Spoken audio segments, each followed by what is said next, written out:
ایسے لگتا ہے آج کا زمانہ بالکل آقا علیہ السلام کے سامنے نقش بر دیوار تھا، دیکھ کر فرما رہے تھے کہ لوگ جاہلوں کو علم کی مسند پہ بٹھا لیں گے اور جاہلوں کو عالم سمجھیں گے، پھر ان سے سوال کریں گے اور وہ بغیر علم کے جواب دیں گے، لوگوں کو گمراہ کریں گے۔ اور فرمایا فَضَلُّوا وَأَضَلُّوا، وہ خود بھی گمراہ ہوں گے اور لوگوں کو بھی گمراہ کریں گے۔ یہ آج ہو رہا ہے۔ صحیح بخاری، صحیح مسلم، ابو داؤد، ترمذی، نسائی، یہ سب کتب موجود نہیں ہوں گی، یہ کتب غائب نہیں ہو جائیں گی۔ قرآن بھی موجود ہوگا، کتب حدیث بھی موجود ہوں گی۔ قرآن اور حدیث کی کتب کے موجود ہونے کے باوجود آقا علیہ السلام نے فرمایا علم اٹھا لیا جائے گا۔ کیوں؟ کہ بڑے حجت علماء اٹھا لیے جائیں۔ اس کا مطلب یہ ہوا کہ قرآن کے ٹیکسٹ کے موجود ہونے سے اور حدیث کے ٹیکسٹ کے موجود ہونے سے علم سند کے ساتھ حاصل نہیں ہوتا۔ جس کو بولنا آ جائے وہ سوشل میڈیا پہ اپنی تقریر، اپنی گفتگو، لغویات اپلوڈ کر کے پوری دنیا کو بہکا دے۔ بس جو کہتے ہیں میں قرآن اور حدیث کو مانتا ہوں صرف، اور حدیث میں بھی صرف بخاری اور مسلم کو، اور کسی عالم کو، علماء کو، ائمہ کو، بڑوں کو نہیں ماننا، میں خود بڑا ہوں۔ یہ ایک فتنہ ہے جس سے گمراہی پھیل رہی ہے۔ اب سوشل میڈیا کا زمانہ ہے، کسی کو اپنی ڈگری دین کے علم کی، اپنی شہادہ، اپنی ڈگریز، اپنی ایبلٹی، کچھ پڑھا ہوا ہے، کس استاد سے پڑھا ہے، کتنے سال دین کو پڑھنے میں لگائے ہیں، کتنی عربی پڑھی ہے، صرف و نحو پڑھی ہے، قواعد و ضوابط پڑھے ہیں، کتنی کتب پڑھی ہیں، کتنے اساتذہ سے لیا ہے، کتنی سمجھ پیدا ہو گئی ہے اس میں صحیح اور غلط کی تمیز کی۔ کسی کو کوئی پوچھنے بتانے کی ضرورت نہیں۔ گھر میں بیٹھ کے آپ سوشل میڈیا اپنا کمپیوٹر آن کریں، جو رتب و یابس، جو لغویات صحیح یا غلط کہنا چاہتے ہیں اپلوڈ کریں، اور وائرل ہو جاتی ہے لمحے میں کروڑوں لوگوں، لاکھوں لوگوں تک۔ اور نئی نسلیں، بچے کتابوں سے دور ہو گئے، وہ سب کچھ صحیح بھی اور غلط بھی سوشل میڈیا سے لینا چاہتے ہیں۔ بس وہ سیل فون کو کھولتا ہے، جس دن کھولے اس کو 150 تقریریں، کلپس، ٹک ٹاک، سب چھوٹے چھوٹے ریلز مل جاتی۔ ہم نے دین کو، طریقت کو، روحانیت کو، تصوف کو، اولیاء صوفیاء کے سلاسل کو اپنا دھندا بنا لیا ہے، کاروبار اور تجارت بنا لیا ہے۔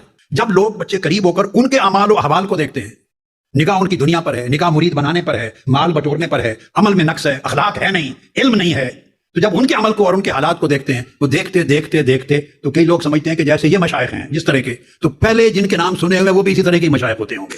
اور یا کرام بڑے بڑے عظیم ہستیوں کو گالی گلوچ بھی دے رہے ہیں۔ خطیب تقریر کرنے جاتے ہیں چونکہ انہیں پیسہ لینا ہے تو گھڑ گھڑ کے کرامتیں سناتے ہیں جن کا کسی کتاب میں نہ کوئی وجود نہ اصل، اور اتنی بے اصل باتیں کرتے ہیں مزہ کا خیز، جو نہ عقل کو قبول ہے نہ نقل کو قبول ہے، نہ کسی نے ان کو روایت کیا، نہ کسی عالم کے ہاں وہ مقبول۔ ایسی باتیں کرتے ہیں، میں کبھی کبھی خود سنتا ہوں، میں اب ان کا ذکر نہیں کر سکتا، بڑی مزہ کا خیز۔ تو نتیجہ یہ ہوتا ہے کہ مخالف جو انکار کرتا ہے، اعتراض کرتا ہے، وہ پے در پے حملے کرتا ہے نقل پر، نقلی چیز پر، اور اتنے حملے کرتا ہے کہ نوجوان نسلوں اور لوگوں کا نقلی چیز پر تنقید اور اعتراض سن کر اصل سے بھی اعتقاد اٹھ جاتا ہے۔ اچھا میرے بھائیو، ڈاکٹر صاحب کی اس حدیث شریف کی طرف آ جائیں جو انہوں نے بیان کر کے اپنا لقمہ اس کے منہ میں ڈالنے کی کوشش کی اور حدیث کی شرح بیان کی بجائے شرح بیان کرنے کے۔ وہ حدیث صحیح بخاری اور صحیح مسلم دونوں میں موجود ہے کہ اللہ کے محبوب امام کائنات، سید الاولین والآخرین، شفیع المذنبین، رحمت للعالمین، خاتم النبیین، سیدنا و مولانا امام اعظم محمد رسول اللہ صلی اللہ علیہ وآلہ وسلم نے فرمایا کہ اللہ تعالی علم کو اپنے بندوں کے سینوں سے سلب کر کے، یعنی نکال کر نہیں اٹھائے گا، بلکہ اہل علم علماء کو اٹھا لیا جائے گا۔ اسپیسیفکلی قرب قیامت کی بات ہو رہی ہے کہ علم اٹھایا جائے گا علماء کے اٹھائے جانے سے۔ یعنی علم کی یہ شان ہے کہ اللہ تعالیٰ کسی عالم کے سینے سے علم کو سلب نہیں کرے گا، بلکہ عالم کو ہی موت دے دے گا۔ اس کے بعد کیا ہوگا؟ لوگ جہلا کو اپنا پیشوا بنا لیں گے اور پھر ان سے دین کا علم سیکھیں گے، اور پھر نبی صلی اللہ علیہ وآلہ وسلم نے فرمایا فَأَفْتَوْا بِغَيْرِ عِلْمٍ، تو وہ فتویٰ دیں گے بغیر علم کے۔ جو جہلا ہے، پیشوا بنا لیے ہوں گے لوگوں نے، فَضَلُّوا وَأَضَلُّوا، وہ خود بھی گمراہ ہوں گے اور لوگوں کو بھی گمراہ کر دیں گے۔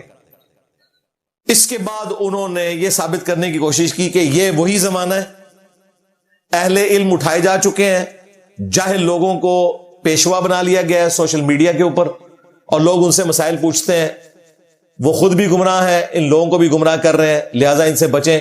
اور ظاہر ہے کہ اس میں انہوں نے مجھے ٹارگٹ کرنے کے لیے اپنے جو تصوف کے ماننے والے لوگ ہیں ان کو بھی تختہ مشق بنایا کہ یہ بھی جاہل لوگ ہیں، اوٹ پٹانگ قسم کی کرامات بیان کرتے ہیں، اتھینٹک باتیں نہیں کرتے۔ صحیح والی کرامت بیان کریں، اور صحیح والی کرامتیں خود ڈاکٹر صاحب جو بیان کرتے ہیں وہ انشاءاللہ میں اینڈ پہ 5 مثالیں دے دوں گا کہ وہ اس سے بھی زیادہ اوٹ پٹانگ ہے، اور وہ کہتے ہیں کہ یہ دنیا کے کتے بن چکے ہیں۔ اس کی وجہ سے لوگ بڑے متنفر ہیں کہ جی یہ دنیا دار ہیں، تو پرانے بھی اسی طریقے سے ہوں گے، اور پھر اس طرح اس کو موقع ملتا ہے، وہ بار بار لوگوں کے ذہن کے اوپر ہٹ کرتا ہے، یہاں تک کہ لوگ پرانے بزرگوں سے بھی متنفر ہو گئے ہیں۔ الحمدللہ بالکل ایسا ہی ہے، صحیح پہنچے آپ ڈاکٹر صاحب۔ اور وہ کہتے ہیں کبھی کبھار میں بھی اس طرح کے کلپ دیکھتا ہوں اور میں درد دل آپ کے سامنے رکھ رہا ہوں۔ اب درد دل جو انہوں نے سامنے رکھا اور بار بار کہا کہ میں بخاری شریف پڑھ رہا ہوں۔ پہلی بات، یہ حدیث بخاری اور مسلم دونوں میں ہے، میں نے بیان کر دی۔ دوسری بات، ڈاکٹر صاحب نے خود مان لیا کہ یہ زمانہ وہی ہے کہ جس میں جاہل لوگوں کو پیشوا بنا لیا گیا۔ تو ڈاکٹر صاحب آپ کا اپنے بارے میں پھر کیا خیال ہے؟ کیونکہ اہل علم تو اٹھائے جا چکے ہیں اور جاہلوں کو پیشوا بنایا گیا، تو سب سے بڑے تو جاہل آپ ہیں۔ اور اگر آپ یہ دعویٰ کرتے ہیں کہ میں وہ جاہل نہیں ہوں، میں تو علماء میں سے ہوں، تو پھر یہ یقین کریں وہ زمانہ ابھی نہیں آیا جس کی طرف آپ اشارہ کر رہے ہیں۔ اگر آپ دین تصوف کو بیان کر کے عالم ہیں تو باقی لوگ بھی اہل علم دنیا میں موجود ہیں، تو آپ کی ڈاکٹرن تو مر گیا، کیونکہ اگر یہ وہ زمانہ ہے تو پھر آپ بھی جاہل ہیں، آپ بھی پیشوا ہیں ایک جماعت کے۔ اور اگر اس وقت اہل علم موجود ہیں، اس کا مطلب ہے کہ ابھی وہ زمانہ نہیں آیا۔ بات تو صحیح ہے نا؟ ہاں، لاجیکلی۔ تو میں نے سٹارٹ سے ہی اینٹی وینم پکی الزامی جواب دے دیا۔ اب آ جائیں اس کے علمی جواب کی طرف۔ ڈاکٹر صاحب اس حدیث کے اندر ہی اس کا جواب موجود ہے۔ اس میں الفاظ ہے کہ ان جاہل لوگوں کی نشانی یہ ہے فَأَفْتَوْا بِغَيْرِ عِلْم، بغیر علم کے وہ فتویٰ دے رہے ہوں گے۔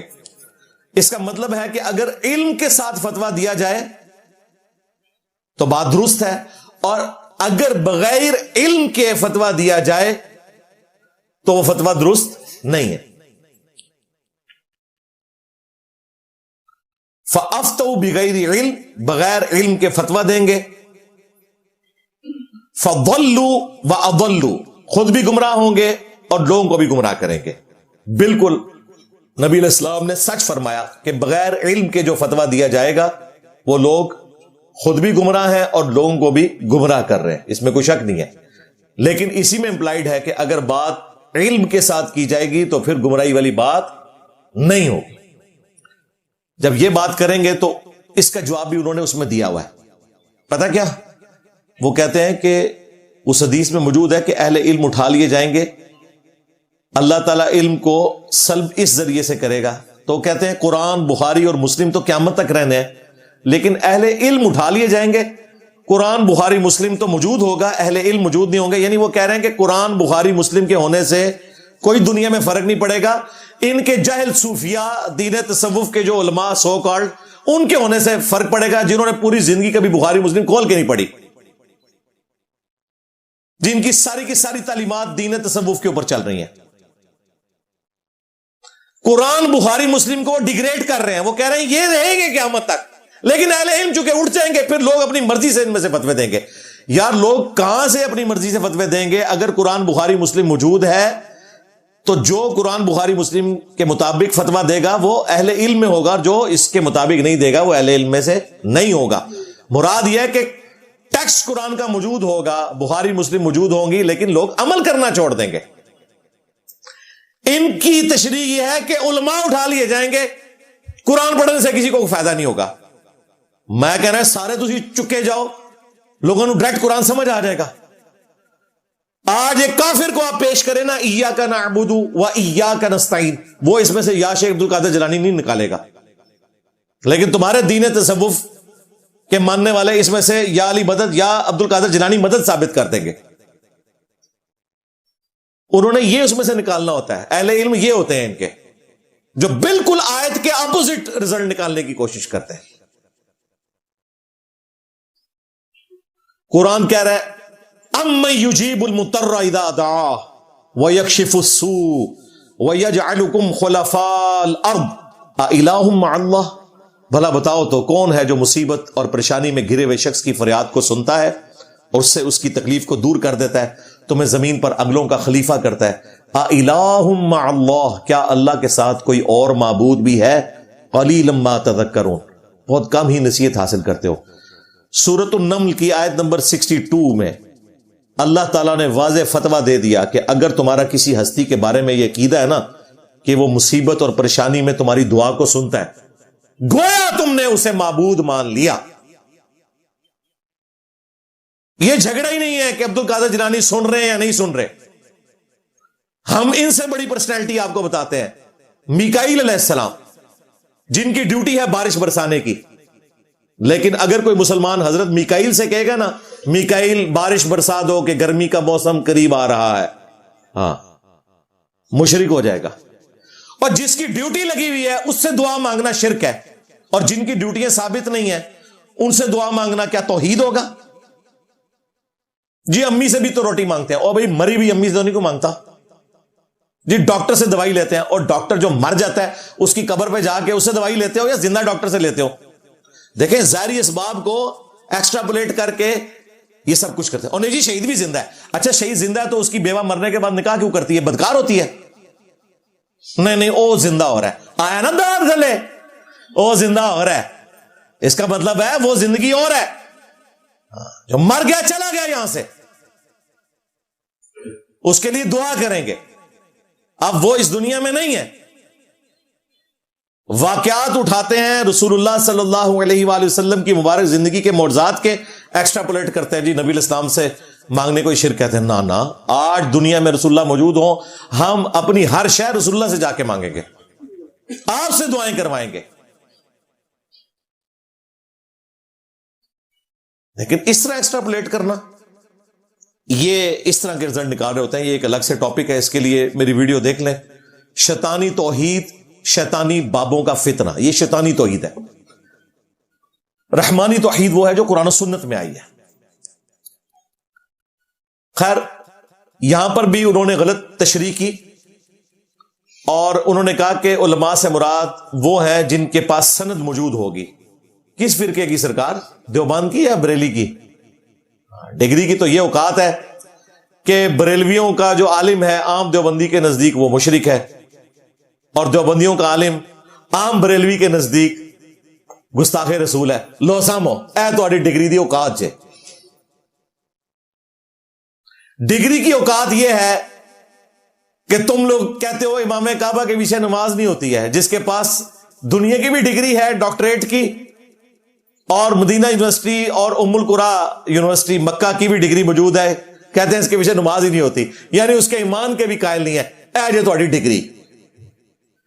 ڈگری کی اوقات یہ ہے کہ ڈاکٹر طاہر القادری صاحب کی کتابیں دنیا کی کئی یونیورسٹیز میں پڑھائی جاتی ہیں، لیکن ہمارے بابا جی خادم رضوی صاحب کہتے تھے اے پادری، ہاں، اور اگے جو کچھ بولتے سننا وہ ویڈیو جی دیکھو۔ شیخ الرزائل، تو یہ ڈگری کی اوقات ہے۔ یہ ڈاکٹر صاحب کی اپنی ڈگری کی اوقات یہ ہے۔ علمی بات کریں، دیکھیں اب تو ہمارے کراچی والے مفتی صاحب نے بھی کتنی پیاری بات کی، وہ کہتے ہیں میرے پاس بھی ڈگری کوئی نہیں ہے۔ جب میں پڑھ کے فارغ ہوا تو میں نے استاد جی سے عرض کی کہ ڈگری، تو انہوں نے کہا کہ بیٹا ڈگری کی کوئی ضرورت نہیں ہے، اگر علم ہوگا تو تمہاری بات سنی جائے گی، اور اگر تمہارے پاس علم نہیں ہوگا تو تمہاری ڈگری کی بھی کوئی اوقات نہیں ہوگی۔ بالکل صحیح کہا تھا، یہی ہو رہا ہے تمہارے علماء کے ساتھ، ڈگریاں ہیں لیکن اوقات کیا ہے وہ آپ کے سامنے ہے۔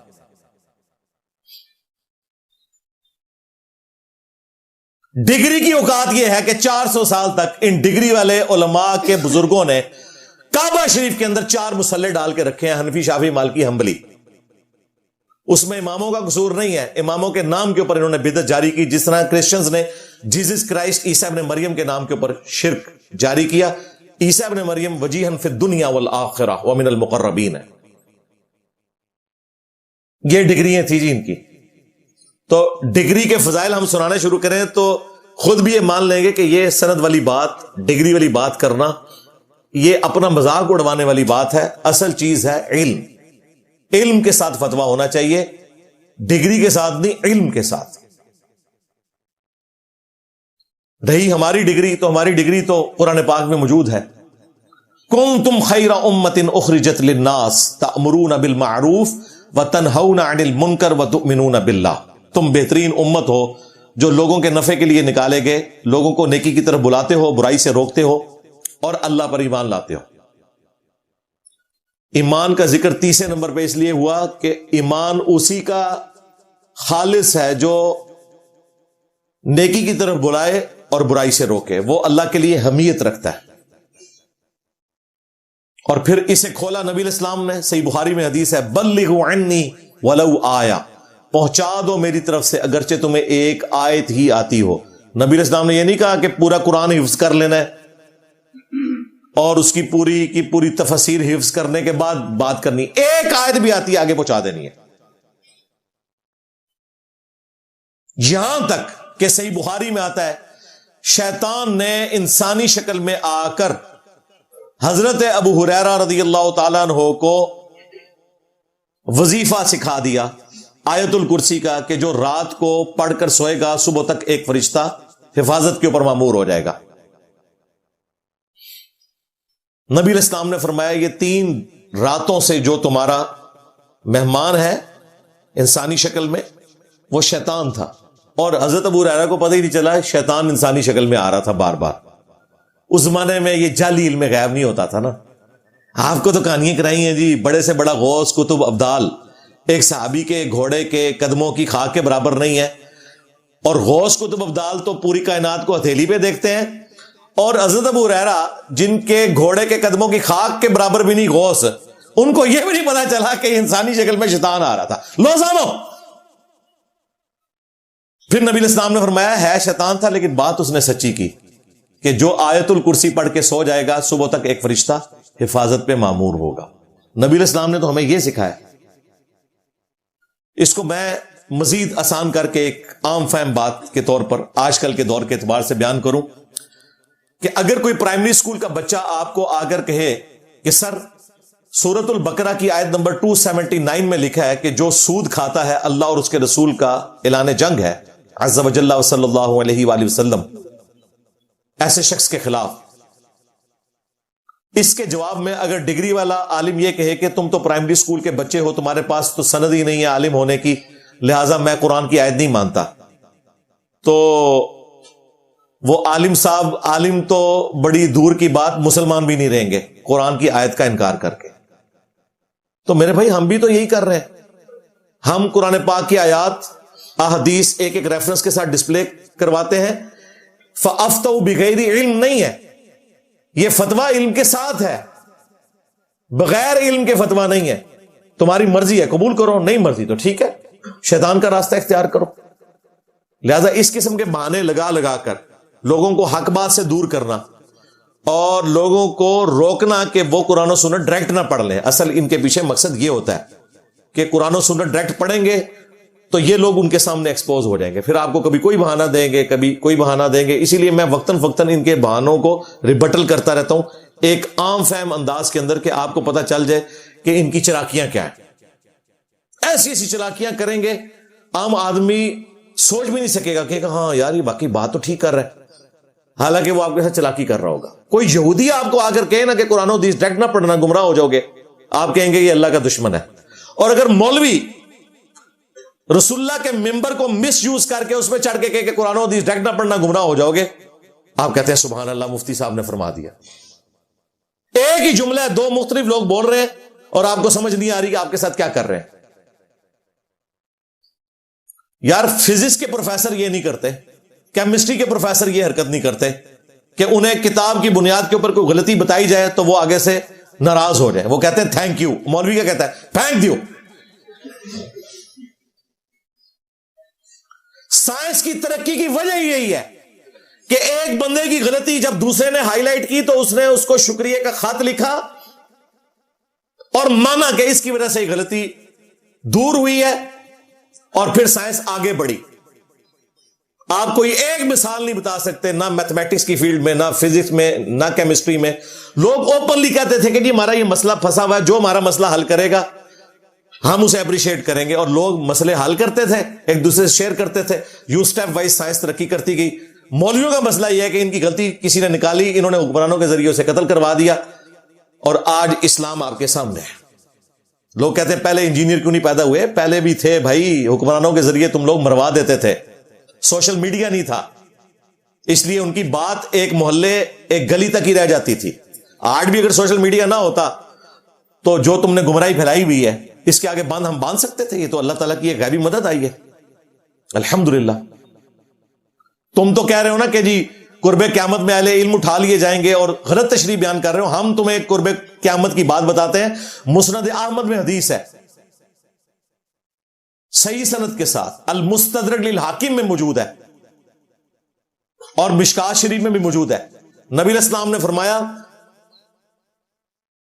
کہ قیامت اس وقت تک قائم نہیں ہوگی جب تک کہ دنیا کے ہر گھر میں، ہر بستی میں، ہر گھر میں میری دعوت نہ پہنچ جائے اور لوگ چاہتے نہ چاہتے ہوئے اس دعوت کو قبول نہ کر لیں. جو لوگ اس کو اطاعت کر کے قبول کر لیں گے اللہ تعالیٰ ان کی عزت افزائی فرمائے گا، ان کو محافظ بنا دے گا اس دین کا. اور جو لوگ اطاعت کے بغیر قبول کریں گے وہ بھی مطیع ہو کر رہیں گے. اسلام نے غلبہ حاصل کرنا ہے، دنیا کے ہر گھر میں دعوت پہنچنی ہے. بھائی یہ دنیا کے ہر گھر میں جو دعوت پہنچنی ہے یہ سوشل میڈیا کے ذریعے پہنچنی ہے، اور تو کوئی طریقہ ہی نہیں ہے. تو سوشل میڈیا کے فضائل بھی آئے ہیں حدیث کے اندر، آپ کو ساری حدیثیں نہیں نا پتا ہوتی. دنیا کے ہر گھر میں بات سوشل میڈیا کے ذریعے ہی پہنچ سکتی ہے، جو آج آپ کو فتنہ نظر آ رہا ہے. لہذا نبی علیہ السلام سے جو اللہ نے وعدہ کیا تھا کم از کم 3 مقامات پہ، سورہ التوبہ کے اندر، سورہ الصف کے اندر، سورہ الفتح میں، هو الذی ارسل رسولہ بالہدی ودین الحق لیظہرہ علی الدین کلہ ولو کرہ المشرکون. وہی اللہ ہے جس نے اپنے پیغمبر کو الہدا یعنی قرآن کے ساتھ اور دین حق کے ساتھ مبعوث کیا تاکہ تمام ادیان کے اوپر اسے غالب کر دے. یہ بشارت سوشل میڈیا کے ذریعے پوری ہو رہی ہے، دنیا کے ہر گھر تک بات پہنچ رہی ہے. اور اس حدیث کے اوپر حضرت مقداد کے کامنٹس ہیں جنہوں نے اس حدیث کو روایت کیا ہے. وہ کہتے ہیں فَيَكُونُ الدِّينُ كُلُّهُ لِلَّهِ، پھر وہ وقت ہوگا جب دین سارے کا سارا اللہ کے لیے ہو جائے گا. یعنی جب امام محمد مہدی علیہ السلام کی خلافت قائم ہوگی اور ہر گھر تک ہماری بات پہنچ جائے گی، اس وقت یہ دین مکمل طور پر غالب ہوگا. اور یہ آپ کو نقصانات بتا رہے ہیں. شکر الحمدللہ ڈاکٹر طالب قادری صاحب نے وہ گلا شکوہ نہیں کیا کہ جی بند کمرے میں بیٹھ کے، بند کمرے میں، کیونکہ وہ خود بھی بند کمرے میں بیٹھ کے لائیو ٹرانسمیشن کرتے ہیں سیکورٹی تھریٹس کی وجہ سے. یہ جو آپ کو پبلک نظر آ رہی ہوتی ہے ان کے سامنے نہیں بیٹھی ہوتی، وہ ایک آدھ کوئی محفل کبھی ہو جائے، ادروائز وہ کیمرے کے اوپر لائیو کمرے میں بیٹھ کے خطاب کر رہے ہوتے ہیں. تو الحمدللہ یہ چول انہوں نے نہیں ماری کم از کم کمرے میں بیٹھ کے. اور ویسے یہ چول بھی پرانی ہو گئی. اللہ کے بندو، کسی گراؤنڈ میں جا کر، کسی پبلک گیدرنگ میں جا کر دعوت حق رکھنے کی ضرورت ہی نہیں ہے. جب ہم یہاں بیٹھ کر اللہ کے فضل سے تمہارے گھروں میں پہنچے ہوئے ہیں، تمہارے بچوں کے موبائلوں میں پہنچے ہوئے ہیں، تو انجینئر کو تو باہر نکلنے کی ضرورت نہیں. انجینئر تھوڑے کرے ہی بڑھ گئے، میرے نبی سا ہے ہی کوئی نہیں، تیرے بابے تھے شے ہی کوئی نہیں. آپ میں سے مجھے بتائیں کتنے ہیں ریئل ٹائم آج جو پہلی دفعہ آئے ہیں ہماری اکیڈمی میں؟ ہر دفعہ اس طرح ہی ہوتا ہے. 250 300 400 بعض اوقات 500 لوگ آتے ہیں اور ہم انہیں کہتے ہیں دوبارہ آپ نے نہیں آنا. 14-15 سال سے لوگ آ رہے ہیں. لہذا یہ بھی نہ کہیں کہ میں بند کمرے میں بیٹھا ہوتا ہوں. میں نے بند کمرے میں کبھی کوئی ریکارڈنگ نہیں کروائی سوائے لائیو سیشنز، وہ بھی میں بند کمرے میں نہیں، وہ لائیو آ رہا ہوتا ہوں. ادروائز ساری ریکارڈنگ جو ہے وہ پبلک میں ہوتی ہیں اللہ کے فضل سے. اتنے پیشن کے ساتھ میں بول ہی نہیں سکتا اکیلے کیمرے میں آگے بیٹھ کے. یہ تم لوگ پتہ نہیں. اچھا یہ جو جواب دے رہے ہوتے ہیں وہ خود اکیلے ہی بیٹھے ہوتے ہیں. آپ نے نوٹ کیا ہے بعض تو اپنا کیمرہ بھی خود آن کرتے ہیں اور کہتے ہیں یہ اکیلا کمرے میں بیٹھا ہے. یہ سمجھتے ہیں یہ جو ہفتے بعد جمعے والے دن مسجد میں آ جاتے ہیں اور دوسری اذان میں لوگ آ کے نماز پڑھنے کے لیے مجبوراً آتے ہیں, ان کی بات سننے کے لیے کوئی روادار نہیں ہے تو یہ سمجھتے ہیں ہم پبلک میں آ رہے ہیں. یہ ٹوٹل ان کی ڈگریوں کی اور ان کی مسجدوں کی جو گیدرنگ ہے اس کی اوقات ہے. یہاں کوئی نماز پڑھنے کے لیے نہیں آتا, اتوار والے دن آ رہے ہیں, نماز یہاں پہ نہیں ہوتی. اکیڈمی بھی کرائے کے اوپر ہے. ہاں, اور یہ اکیڈمی درس کے بعد بند ہو جائے گی, انشاءاللہ نیکسٹ سنڈے کو کھلے گی. یہاں پہ نماز نہیں ہوتی, نماز ہم بھی مسجد میں پڑھتے ہیں. باتیں ان لوگوں کی سنیں کس طریقے سے دھوکہ دینے کی کوشش کرتے ہیں. ایک اور حیران کن بات اسی کانٹیکسٹ میں, یہی لوگ جب نان مسلمز دین اسلام کی یا قرآن کی یا رسول اللہ کی صلی اللہ علیہ وآلہ وسلم تعریف کریں, کوئی کتاب لکھ دیں, یہی بڑے بڑے علامے مولوی فخریہ بیان کرتے ہیں جی فلاں جو اتنا بڑا رائٹر ہے اس نے بھی نبی الاسلام کی تعریف کی ہے, اسلام کو اپریشیٹ کیا ہے. اس وقت تعریف کیوں کرتے, وہ تو جاہل ہیں سارے. ان کے پاس دیوبند یا بریلوی فرقے کی ڈگری ہوتی ہے؟ مجھے بتائیں. بغیر ڈگری کے نان مسلم کی یہ تعریف کرتے ہیں جو خود تحقیق کرتا ہے, اور جو مسلمان بھائی ہے وہ تحقیق کرے, وہ قرآن کی آیت حدیث بتائے, اس کو کہتے ہیں اس کے پاس ڈگری نہیں ہے. لو سامو, ان کی دوغلی پالیسی دیکھی ہے. اس کی وجہ یہ ہے کہ جو ان کی منجی ٹھوکے نا اس سے یہ چالو ہوتے ہیں, جو ان کی منجی نہ ٹھوکے جنرل ذکر کر دینا ان سے یہ عزت افزائی بھی کرواتے ہیں جا کے. ان کا مقصد قرآن و سنت کی ترویج نہیں ہے, مقصد ان کا دین تصوف کی ترویج ہے. ہمیں کوئی نہ چھیڑے. ہمارا یہ جو پلیٹ فارم ہے الحمدللہ قرآن و سنت کے ایک ایک دلائل آپ کے سامنے رکھتا ہے, علم کے ساتھ فتویٰ دیتا ہے, جس کی مرضی قبول کرے, جس کی مرضی نہ کرے. ہم نے کبھی دھونس اور زبردستی اپنی بات بنوانے کی کوشش نہیں کی ہے, دلائل رکھے ہیں, اس کی وجہ سے اتنی تبدیل آئی ہے. یہ تو وہ زمانہ ہے جین زی کا کہ یہ لوگ تو اپنے ماں باپ کی بات سننے کے لیے تیار نہیں ہے اور دین کو سیریس لینے کے لیے تیار نہیں ہے. آج ینگ جنریشن دین کو اتنا سیریس لے رہی ہے تو آخر کوئی وجہ تو ہے نا بھائی, سچائی کی طاقت ہے جس کی وجہ سے لے رہے ہیں. الحمدللہ اللہ تعالیٰ نے قرآن حکیم میں سورۃ النساء میں اہل ایمان کی روش بتائی ہے. یا ایھا الذین آمنوا اطیعوا اللہ واطیعوا الرسول, اے اہل ایمان اطاعت کرو اللہ کی اور اطاعت کرو اس کے رسول کی. وَأُولِي الْأَمْرِ مِنْكُمْ, اور اپنے حکمران کی بھی. حکمران کے ساتھ اطاعت کا لفظ نہیں آیا. اس کی ریزن یہ تھی کہ وہ مشروط تھی اللہ کی اطاعت کے ساتھ اور رسول اللہ کی اطاعت کے ساتھ, اسی لیے اس کے ساتھ اطاعت کا لفظ نہیں آیا, کہا حکمران کی بھی. لیکن ساتھ یہ آیا اسی آیت میں فَإِن تَنَازَعْتُمْ فِي شَيْءٍ فَرُدُّوهُ إِلَى اللَّهِ وَالرَّسُولِ, اگر تمہارا اپنے حکمران سے بھی جھگڑا ہو جائے نا, خلیفہ وقت سے بھی, تو بھی معاملے کو پلٹانا ہے اللہ اور اس کے رسول کی طرف. اچھا یہ اولو الامر میں انہوں نے امام حنیفہ امام شافعی کو داخل کیا ہوا ہے, ٹھیک ہے شوق سے کریں, کوئی مسئلہ نہیں ہے. پھر آپ نے اگلی بات بھی ماننی ہے کہ اگر ان اماموں کے فتووں سے بھی اختلاف ہو تو معاملے کو پلٹانا ہے اللہ اور اس کے رسول کی طرف. ویسے تو یہ خلیفہ راشد کے بارے میں تھا, حاکم وقت کے بارے میں تھا, تم اپنے بزرگوں کو بھی ڈال لو تو تب بھی اس میں سے یہ رزلٹ نکلے گا. اور امام بھی یہی کہہ کے گئے ہیں, حجت اللہ البالغہ میں شاہ ولی اللہ دہلوی نے سارے ائمہ کے اقوال نقل کیے, انہوں نے کہا کہ ہماری آپ نے اندھے بن کی تقلید نہیں کرنی, کتاب و سنت کو فالو کرنا ہے. بلکہ شاہ ولی اللہ دہلوی نے کہا اندھی تقلید نے تو امت میں گمراہی کا دروازہ کھول دیا. میں اس کے اوپر کافی دفعہ بول چکا ہوں.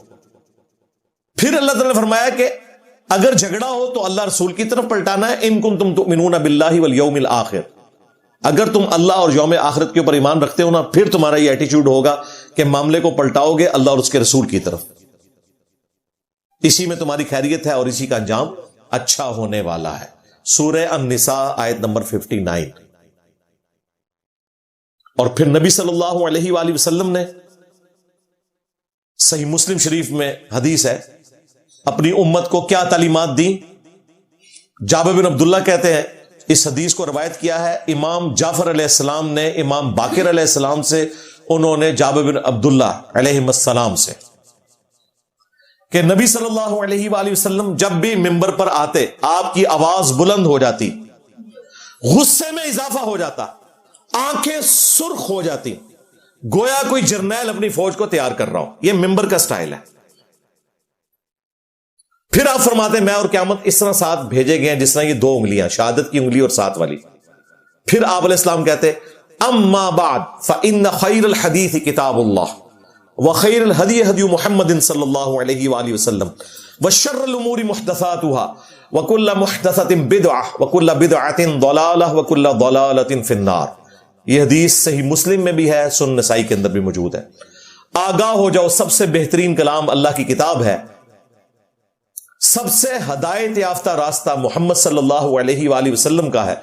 بدترین کام وہ ہیں جو دین میں خود سے جاری کر دیے جائیں، وہ تمام کام بدعتیں ہیں، تمام بدعتیں گمراہیاں ہیں، تمام گمراہیاں جہنم میں لے جانے والی ہیں.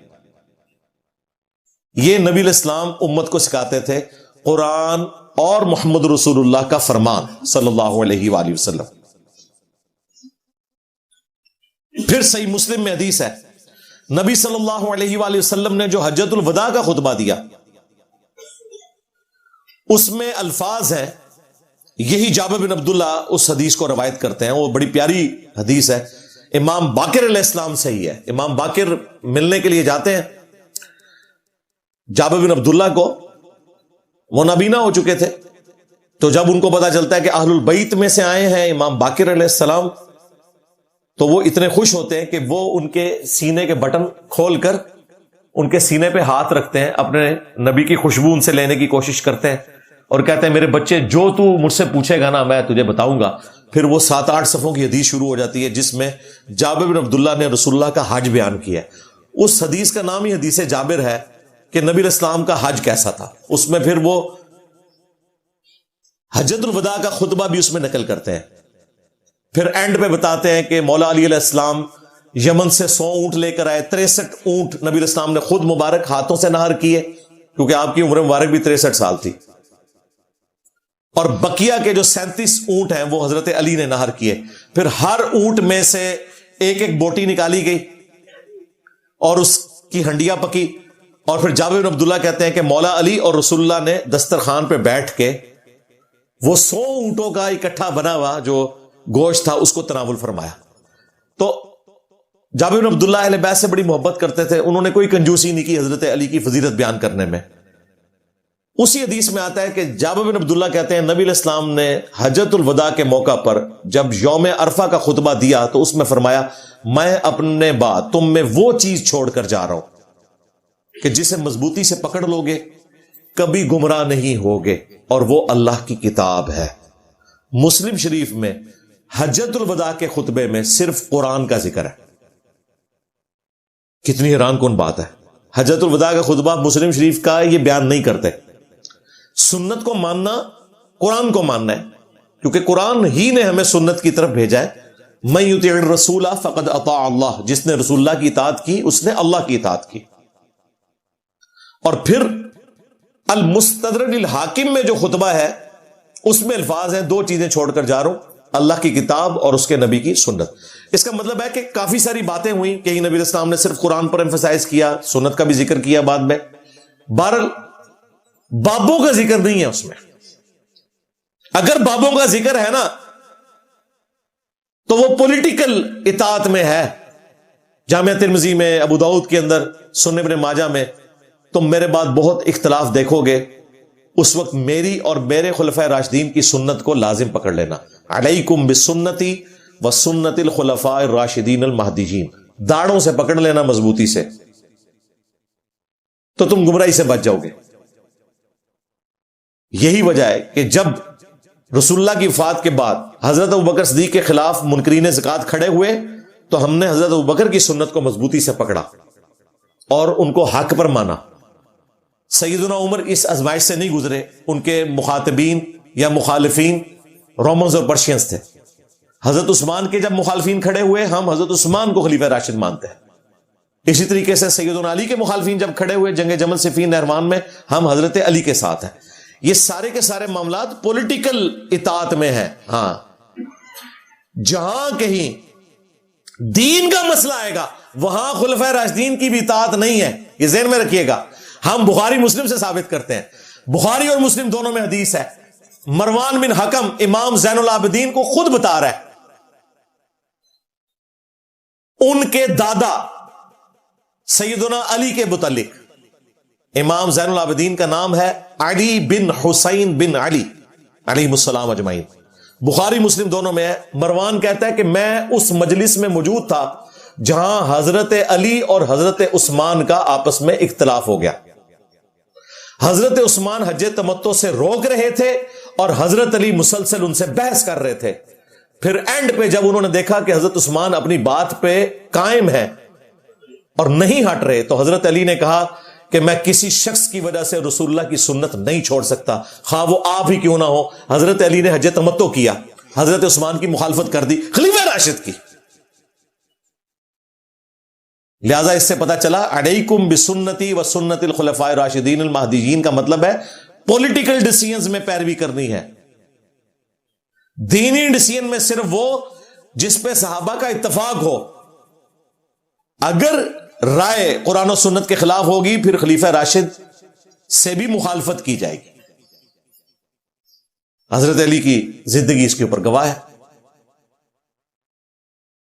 صحیح مسلم میں تو آتا ہے کہ تفصیل کے ساتھ حضرت عمر نے بھی حج تمتع پہ پابندی لگائی تو عمران بن حسین ایک صحابی تھے جن کے بارے میں مسلم شریف میں آتا ہے کہ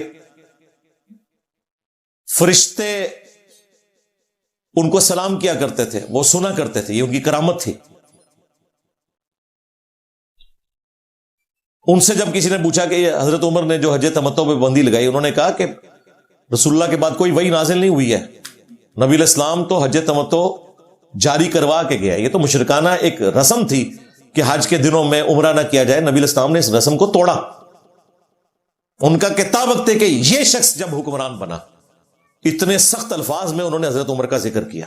انہوں نے کہا یہ اس نے کیا ہے, نبی الاسلام سے کوئی ثابت نہیں. تو دیکھیں آج امت نے دو خلفائے راشدین حضرت عمر اور حضرت عثمان ان کے فتوے کو ایسا چھوڑا ہے کہ ایگزیکٹلی اس کے اپوزٹ کرتے ہیں. دنیا میں 95% مسلمان حج تمتع کرتے ہیں, ایک ہی سفر میں عمرہ اور حج جمع کرتے ہیں, چاہے وہ قران کی شکل میں ہو چاہے تمتع کی شکل میں. خلفائے راشدین کے فتوے نہیں چل سکے سنت کے خلاف تو آڈے بابے تھے شاہی کوئی نہیں, میرے نبی سا ہے ہی کوئی نہیں, تیرے بابے تھے شاہی کوئی نہیں.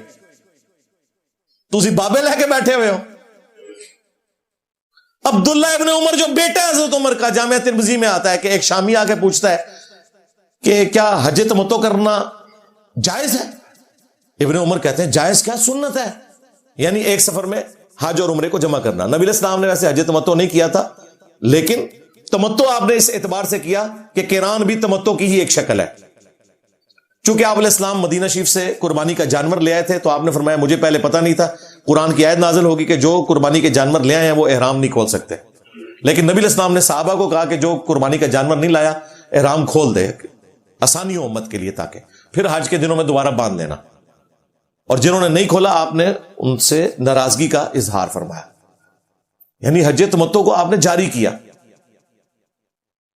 بخاری مسلم میں الفاظ ہیں, آپ نے فرمایا قیامت تک کے لیے حج عمرے میں یوں داخل ہو گیا. آپ نے امت کی لسانی کی ہے کہ میرے امتی اتنی دور سے آئیں گے, عمرے کے ثواب سے کیوں محروم رہیں, ایک ہی سفر میں عمرہ بھی کریں اور حج بھی کر لیں, دونوں ثواب کما لیں. تو ابن عمر سے وہ شامی کہتا ہے, شامی سے مطلب آپ سمجھ لیں بنو امیہ کے اس پورشن سے آیا ہوا تھا. حضرت معاویہ کا دور تھا, کیونکہ حضرت معاویہ نے پھر پابندی لگانے کی کوشش کی لیکن وہ چل نہیں سکی ان کی. تو اس نے کہا کہ حج تمتع جائز ہے, انہوں نے کہا جائز, یہ تو سنت ہے. انہوں نے کہا کہ آپ کے والد تو اس سے منع کرتے تھے. اچھا, بڑا سیانا سی, اس نے پہلے منوایا. اس کو یہ تھا کہ پہلے منواؤں گا بعد میں حضرت عمر کا ذکر کروں گا, پھر میں تکاں گا یہ ولا کے کہندا ہے, جیسا منو آگے پوچھتے ہیں ولا انجینئر ان کے کہندا ہے, اے فلانے بزرگ دا والا آ گیا ہوں ولا وہ بارے بولا, اور لے جاؤ بابے تو ہے میں نبی سا ہے ہی کوئی نہیں, تیرے بابے تھے شاہ ہی کوئی نہیں. دوست لگاتے ہیں ہمیں آ کے. تو ابن عمر رضی اللہ تعالی عنہما نے فرمایا کہ بتاؤ اگر کسی معاملے میں رسول اللہ کوئی حکم دے اور میرا باپ اس کی مخالفت میں کوئی فتویٰ دے تو کیا رسول اللہ کی بات مانی جائے گی یا میرے باپ کی بات مانی جائے گی؟ تو اس شامی نے کہا کہ رسول اللہ کی بات مانی جائے گی. تو ابن عمر نے کہا کہ پھر نبی الاسلام نے تو ہمیں حج تمتع کا حکم دیا. یار حضرت عمر کا اپنا بیٹا فتویٰ نہ مانے, قرآن و سنت کے خلاف ہو, حضرت علی جیسی بڑی شخصیت نہ فتویٰ مانے خلیفہ راشد کا اگر وہ نبی الاسلام کی سنت کے خلاف ہو, تو باقیوں کی کیا اوقات ہے. اس کے اوپر میں اگر اور مثالیں دوں بخاری مسلم سے تو اتنی زیادہ مثالیں ہیں, وہ ایک الگ سے ٹاپک ہے. مسئلہ 197 میرا دیکھ لیں. جب مجھ پہ انہوں نے اماموں کی گستاخی کا الزام لگایا تھا تو میں نے بتایا تھا تم اماموں کو لے کے بیٹھے ہو, یہاں تو خلفائے راشدین سے صحابہ کرام اختلاف کرتے تھے قرآن و سنت کی روشنی میں. ہاں جی, سب کے سب فالوور ہیں, امام وہ ہے جس کی قبر مدینے میں ہے, باقی سب امتی ہیں. درجے کی یہاں ڈسکشن نہیں ہو رہی, نہ یہ تو آپ چھوڑ دیں کہ ہم نعوذ باللہ صحابہ کرام یا اہل البیت کے درجے کے ساتھ کوئی اپنے آپ کو کمپیئر کروا رہے ہیں. نہیں, امتی ہونے میں برابر ہے, امتی ہونے میں, درجے میں بالکل نہیں. جس طرح بشر ہونے میں نبی الاسلام بھی بشر ہیں, لیکن مرتبے کی بات نہیں ہو رہی ہے. مرتبے میں کوئی بھی مخلوق رسول اللہ صلی اللہ علیہ وآلہ وسلم کے مرتبے کا کروڑواں کیا اربواں حصہ بھی نہیں ہے. وہ ایک الگ سے ٹاپک ہے. اسی طریقے سے غدیر خم کی حدیث جو میں نے اکثر ویڈیوز میں بیان کی, یہ حجۃ الوداع سے بھی اگلا خطبہ ہے. نبی الاسلام کی وفات سے آلموسٹ 3 مہینے پہلے آپ صلی اللہ علیہ وآلہ وسلم نے خم نامی گاؤں میں خطبہ دیا حج سے واپسی پر, مکے سے مدینے آتے ہوئے. اونٹ کے پالان کا ممبر تیار کیا گیا. آپ کے الفاظ اتنے کنکلوڈنگ ہیں, اے لوگو آگاہ ہو جاؤ, میں بھی ایک انسان ہوں, قریب ہے کہ اللہ کا قاصد یعنی موت کا فرشتہ میرے پاس آئے اور میں اس کی دعوت قبول کر لوں. میں اپنے بعد تم میں 2 بھاری چیزیں چھوڑ کر جا رہا ہوں. ان میں سے پہلی چیز اللہ کی کتاب ہے, اس میں ہدایت ہے, اس میں نور ہے. اللہ کی کتاب اللہ کی رسی ہے جو قرآن میں آیا, وَاعْتَصِمُوا بِحَبْلِ اللَّهِ جَمِيعًا وَلَا تَفَرَّقُوا. جو آپ کو دین تصوف والے کہتے ہیں جی رسی ہے, رسی میں کئی ایک بل ہوتے ہیں, ایک جو ہے وہ بابوں کا بل ہے, ایک صحابہ کا ہے, اور نس جاؤ تمہیں. اللہ کے نبی کہہ رہے ہیں کہ قرآن اللہ کی رسی ہے. غدیر خم کی حدیث میں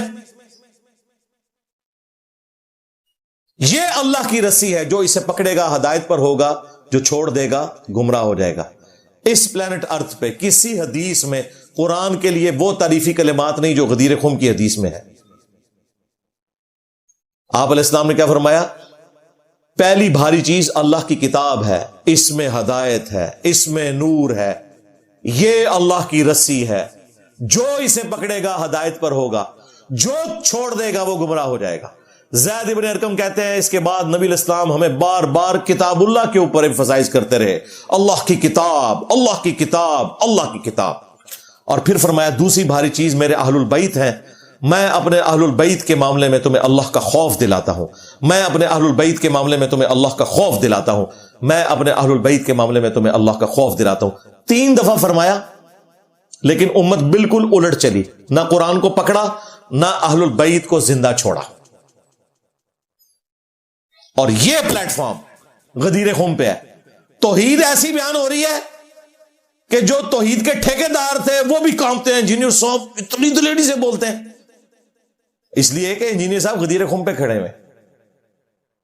اور اہل بیت کا دفاع ایسا ہو رہا ہے کہ جو لوگ اہل بیت کے ٹھیکیدار بنے ہوئے تھے وہ محرم کے دنوں میں ہماری ویڈیو شیئر کرواتے ہیں. یہ ہے سچائی اس پلیٹ فارم کی. 0 ٹالرنس ہے توحید کے معاملے میں, 0 ٹالرنس ہے اہل البیت کے دفاع کے معاملے میں, اور 0 ٹالرنس ہے تمہارے بابوں کی جو گستاخانہ عبارتیں ہیں ان کے حوالے سے. بالکل ایک ایک بابا میں لمحہ پار لینا ہے. جس نے ختم نبوت کے اوپر ڈاکہ مارا, خواہ غلام احمد قادیانی دجال ہو یا چشتی دجال ہو, بقول تمہارے, تم تو کہتے ہو معرفت کی بات, یا تھانوی دجال ہو یا شبلی دجال ہو, کوئی نہیں بچے گا, کیونکہ میرا نبی سا ہے ہی کوئی نہیں, تیرے بابے تھے شاہی کوئی نہیں.